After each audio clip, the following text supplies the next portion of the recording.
उपवासाच्या दिवशी स्वीट खायचं मन होते ना, मी खास रेसिपी तुमच्यासाठी कर्ड पुडिंग.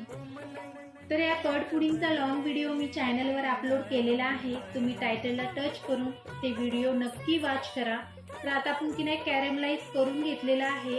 आता जे आपण साखरेचं कॅरमलाइज केलं आहे ना, ते मी वाटीमध्ये ॲड केलं आणि छान प्रकारे सेट पण करून घेतलं. नंतर सेट झाल्यानंतर की नाही आपल्याला त्यामध्ये ते कर्ड पुडिंगचं की नाही ते मिश्रण ॲड करायचं आणि 15 मिनिट छान स्टीम द्यायची आणि 15 मिनिटानंतर की नाही आपल्याला ते कढईतून बाहेर काढून घ्यायचं आणि 10 ते 15 मिनिट की नाही असंच आपल्याला थंड होण्याकरता ठेवायचं आणि गरम गरम बिलकुल काढायचं नाही आहे. तुम्ही बघू शकता आता मी प्लेट की नाही वाटी पालती करून मी काढून घेतली.